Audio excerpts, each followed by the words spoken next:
Viewers আসসালামু আলাইকুম। Smart way online academy পক্ষ থেকে সবাইকে স্বাগতম। আজকে আমরা হাজির হয়েছি ম্যানেজার ফিনিশিং ওভেন গার্মেন্টস। যারা ওভেন গার্মেন্টসে জয়েন করতে চান বা ক্যারিয়ারটাকে ডেভেলপ করতে চান তাদের জন্য আজকের এই ভিডিওটি খুবই ইম্পর্টেন্ট। আজকের এই ভিডিওটি থেকে আমরা যা জানবো সেটা হচ্ছে ম্যানেজার ফিনিশিং, অর্থাৎ ফিনিশিং ডিপার্টমেন্টে যদি আপনি জয়েন করেন ম্যানেজার হিসেবে তাহলে আপনার কী কী রেসপন্সিবিলিটি রয়েছে, কী কী কাজ রয়েছে সেই বিষয়ে আমরা আজকে বিস্তারিত আলোচনা করব। অবশ্যই শেষ পর্যন্ত ভিডিওটি দেখবেন। আর ছোট্ট একটি রিকোয়েস্ট, যদি আমার এই চ্যানেলটা ভালো লাগে থাকে অবশ্যই আমাকে সাবস্ক্রাইব করে এই পাশে থাকবেন। তো চলুন আমরা আজকের মূল আলোচ্য বিষয়ে চলে যাই, ম্যানেজার ফিনিশিং ওভেন ফেব্রিক্স। যারা ম্যানেজার হিসেবে জয়েন করতে চান তাদের একটু ক্রিটিক্যাল, কারণ ম্যানেজার পোস্ট অনেকটি বড় পোস্ট, আপনার 60,000-70,000 টাকা স্যালারি। সো আপনাকে কাজটা সেভাবেই করতে হবে। আমি যে পয়েন্টগুলো আলোচনা করব সেই পয়েন্টগুলো কিন্তু আপনাকে এক্সপিরিয়েন্স থাকতে হবে। ম্যাক্সিমাম আপনাকে অবশ্যই 10 ইয়ার্স এক্সপিরিয়েন্স থাকতে হবে। যারা অফিসার র্যাঙ্কে আছেন বা সিনিয়র এক্সিকিউটিভ আছেন তাদের জন্য এই ভিডিওটি ইম্পর্টেন্ট, কারণ যারা ম্যানেজার হওয়ার স্বপ্ন দেখছেন তাদের জন্যই এই ভিডিওটি মূলত। So first of all ensure daily finishing production, অর্থাৎ আপনাকে প্রত্যেক দিন যে প্রোডাকশন উৎপাদন হয় সেই প্রোডাকশনগুলো আপনার ফিনিশ পর্যন্ত নিয়ে যাওয়ার দায়িত্ব হচ্ছে আপনার। With good and appreciate quality, অর্থাৎ আপনাকে অবশ্যই সেই ফিনিশিং প্রোডাকশনটাকে অবশ্যই 100% কোয়ালিটি নিশ্চিত করতে হবে এবং সেই অনুযায়ী আপনাকে প্যাকিং করতে হবে। দেন আপনি সেটা শিপমেন্ট পর্যন্ত নিয়ে যেতে হবে। আপনি এই যে পয়েন্টটা ensure daily finishing production with good and appreciate quality, অর্থাৎ আপনাকে এই যে প্রোডাক্টটা আপনি উৎপাদন করেছেন সেই উৎপাদন প্রোডাক্টটা সঠিক নিয়মে বা 100% কোয়ালিটি নিশ্চিত করে আপনাকে শিপমেন্ট পর্যন্ত পৌঁছে দেওয়ার দায়িত্ব হচ্ছে as a manager finishing. So আপনি যদি ম্যানেজার হিসেবে জয়েন করতে চান আপনি এই পয়েন্টে কিন্তু ছোট মনে করবেন না, অনেক বড়। এটার মাধ্যমে অনেক কাজ রয়েছে, ওয়ার্ক রয়েছে, হার্ড ওয়ার্ক রয়েছে, আপনার লিডারশিপ রয়েছে, কমিউনিকেশন স্কিল রয়েছে। এই বিষয়গুলো আপনাকে অবশ্যই ডেভেলপ করতে হবে যদি আপনি ম্যানেজার হিসেবে জয়েন করেন।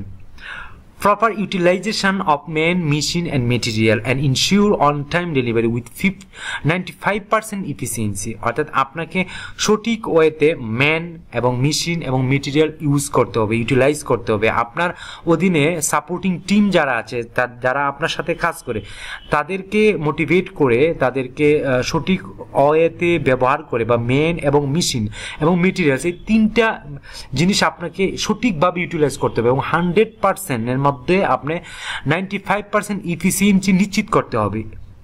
অর্থাৎ প্রত্যেকটা কর্মী, প্রত্যেকটা মেশিন এবং মেটেরিয়াল আপনাকে 95% আপনাকে উৎপাদন করে দেখাতে হবে। এজ এ ম্যানেজার হিসেবে বা ফিনিশিং ম্যানেজার হিসেবে আপনাকে এই বিষয়গুলো নিয়ে কাজ করতে হবে, যে সঠিকভাবে মেন ব্যবহার করা হচ্ছে কিনা, মেশিন ব্যবহার করা হচ্ছে কিনা, মেটেরিয়াল সঠিকভাবে ইউটিলাইজ করা হচ্ছে কিনা। এই যে মেন মেশিন মেটেরিয়ালস বিশাল বড় একটা ফ্যাক্ট। এই ফ্যাক্টটা নিয়ে আপনি অনেক গবেষণা করেন, আপনার আর্টিজেন, মেশিন, তারপর মেটেরিয়ালস, অ্যাক্সেসরিজ, এই বিষয়গুলো যত আপনার কালচার করবেন, যত কাজ করবেন তত বেশি শিখতে পারবেন। সো এটি সঠিক ব্যবহার করা হচ্ছে এজ এ ম্যানেজারের কাজ। আশা করি বুঝতে পারছেন।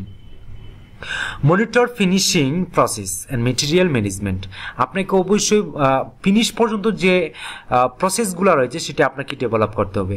যেমন প্যাকিং করা, তারপর আপনার শিপমেন্টের জন্য পণ্যটাকে তৈরি করা, মানুষকে ব্যবহার করে সেই কাজগুলো সুন্দরভাবে প্রসেস ডেভেলপ করা, বায়ারদেরকে 100% কোয়ালিটি নিশ্চিত করে বায়ারদেরকে প্রেরণ করা। এই যে প্রসেসগুলো রয়েছে পলি থেকে শুরু করে মানে শিপমেন্ট পর্যন্ত আপনাকেই কাজ করতে হবে, তদারকি করতে হবে। সো আপনাকে ফিনিশ প্রসেস সম্পর্কে ভালো জানতে হবে এবং সেটা আপনার প্রপার ওয়েতে মনিটরিং করতে হবে। অ্যান্ড মেটেরিয়াল ম্যানেজমেন্ট, আপনাকে মেটেরিয়াল ম্যানেজমেন্ট সম্পর্কে জানতে হবে। আমি এই ভিডিওটা থেকে যে বেশ কয়েকটা ছোট্ট পয়েন্ট খুঁজে নিয়েছি, কিন্তু এই ছোট্ট পয়েন্টগুলো কিন্তু বিশাল বড়।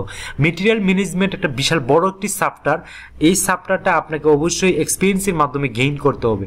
আপনার ফিনিশিং ম্যানেজার হিসেবে যদি জয়েন করতে চান তাহলে material management, process management, communication management, তারপরে সাপ্লাই চেইন ম্যানেজমেন্ট, এই বিষয়গুলো আপনাকে জানতে হবে। লিডারশিপ, ইংলিশ এবং কম্পিউটার সব বিষয়ে কিন্তু আপনাকে পারদর্শী হতে হবে। আপনাকে 10 বছরের এক্সপিরিয়েন্স থাকার পরে কিন্তু আপনাকে একটা ম্যানেজার পোস্ট দিবে। আর যারা টেক্সটাইল এবং বিইচি কমপ্লিট করেছেন তারা হয়তো 5 বছরের এক্সপিরিয়েন্সের মাধ্যমেই এই পোস্টে যেতে পারেন, কারণ এই পোস্টে 40, 50, 60 হাজার, 70 হাজার টাকা বেতন হয়ে থাকে, কারণ গার্মেন্টস বেস ধরে এই স্যালারিটা হয়ে থাকে। সো আশা করি বুঝতে পারছেন একটা ম্যানেজারের যে কি কি কাজ রয়েছে, ম্যানেজার মানি ম্যানেজ করা, সব কিছু ম্যানেজ করতে হবে। একটা ডিপার্টমেন্ট, ফুল ডিপার্টমেন্ট আপনার উপর নির্ভরশীল। প্রত্যেকটা ম্যান এবং প্রত্যেকটা মেশিন এবং মেটেরিয়াল আপনাকেই তদারকি করতে হবে। আশা করি বুঝতে পারছেন যে ফিনিশিং ম্যানেজারের কি কি দায়িত্ব রয়েছে। Communicate with cutting, sewing and merchandising teams for any kind of relevance of delivery issue.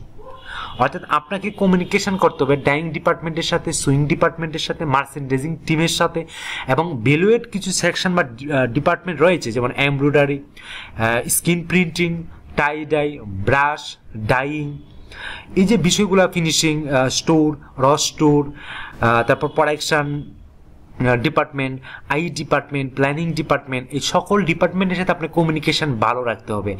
বিশেষ করে মার্চেন্ডাইজিংয়ের সাথেও আপনার একটা ভালো একটা কমিউনিকেশন রাখতে হবে, নাহলে আপনি মেটেরিয়াল ম্যানেজমেন্টটা করতে আপনার জন্য অনেকটা কঠিন হয়ে যাবে। সো আপনাকে কাটিং ডিপার্টমেন্ট সম্পর্কে জানতে হবে, সুইং ডিপার্টমেন্টের সম্পর্কে জানতে হবে, আই ডিপার্টমেন্ট সম্পর্কে জানতে হবে, তারপর আপনার মার্চেন্ডাইজিং ডিপার্টমেন্টের কি কি কাজ রয়েছে, কস্টিং কিভাবে করতেছে, সকল বিষয়ে আপনাকে কিন্তু জানতে হবে। যদি আপনি না জানেন তাহলে আপনি কিন্তু ম্যানেজারই করতে পারবেন না। সো আপনি যদি ম্যানেজার হিসেবে জয়েন করতে চান তাহলে আপনাকে অবশ্যই এই ডিপার্টমেন্টে আপনাকে ডেভেলপ করতে হবে নিজেকে।